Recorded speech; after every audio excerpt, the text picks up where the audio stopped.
An abomination, a shape-shifting elf, and the seeds of a plotline that will probably last for the rest of the series. You can fit a lot into half an hour.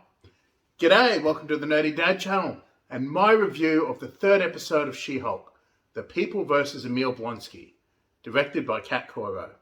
Look, I do talk about shows in spoiler terms, so that's your warning. I'm going to talk about the B-plot first. Jen's old boss, Dennis, who's a bit of a dick, was defrauded by a shape-shifting light elf. And I had a lot of fun with this plotline. Dennis ends up getting Pug as his lawyer after refusing to work with Jen and Mallory.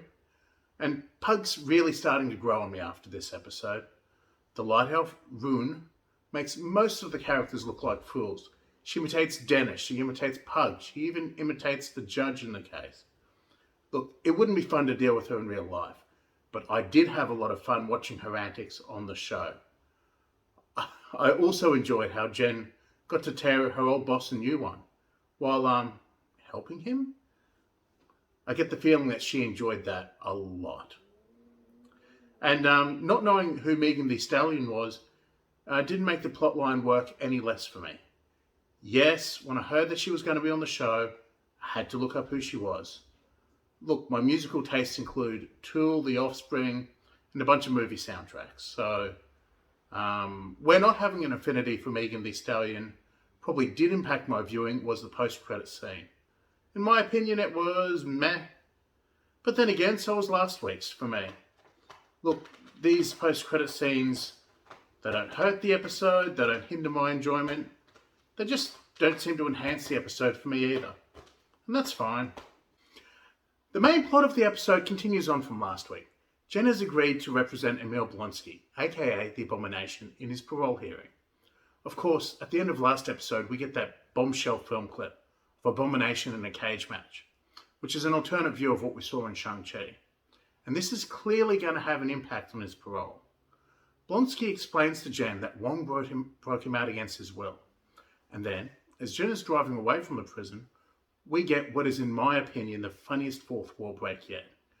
She said that this is not a cameo of the week type of show, which I hope means that it absolutely is a cameo of the week type of show. Back in my review of the first episode, I said that that's exactly what I wanted to see. And we know that even if nobody else turns up, we are absolutely getting Daredevil at some point.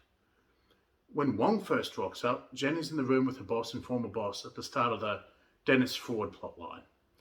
He confirms Blonsky's claim, and he seems to hint that he also remembers something of the No Way Home storyline, or at least that a memory spell was cast. At Blonsky's parole hearing, Wong is late, and this completely throws off Jen. Also at the hearing, we end up seeing Blonsky's soulmates. Now, I'll admit that I bought into the Blonsky's pen pals were a euphemism for the Thunderbolts, but this was definitely funnier. By coincidence, since the episode came out, I've been listening to a true crime podcast, which was talking about, and I'll probably pronounce this wrong, hybristophilia, which is the real condition where people get turned on by somebody who commits crimes.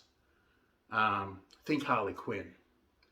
Blonsky's soulmates are suddenly a whole lot less funny and a lot more creepy to me. Look, ultimately Wong's testimony does get Blonsky released on parole, and Wong very promptly exits stage right when the board point blank tell him that breaking people out of prison is a crime. Now that the Blonsky parole hearing storyline is complete, I'm not sure if we're going to see him again in the series. In the MCU, absolutely. I have no doubt that Abomination is coming back for the Thunderbolts. But in the remaining 6 episodes of She-Hulk, I'm not as sure. Look, I want to end on the 2 plot lines that I think are going to be through lines of the whole series. Jen's empowerment. Look, at different times of the episode, both Blonsky and Jen's friend Nikki tell her that people are going to talk about her anyway, so she might as well try to control the narrative and tell her side of the story. And towards the end of the episode, she does just that and appears on TV, telling the news anchor all about She-Hulk from her side of things. But the final beat of the episode before the credits is the Wrecking Crew. And like everyone else, I want to know who the Wrecking Crew are working for. Is it the leader? Is it the Kingpin? Is it somebody else that nobody's talking about? In the first episode, Bruce lets us know just how dangerous her blood is. And now we know that there's at least one group trying to get their hands on it. In amongst the week-to-week lawyer stuff, I'm insanely curious to see just where that storyline goes. Now, before you go, please like the video, subscribe to the channel, and feel free to have a chat about She-Hulk in the comments. And on that note, this is the Nerdy Dad, signing off.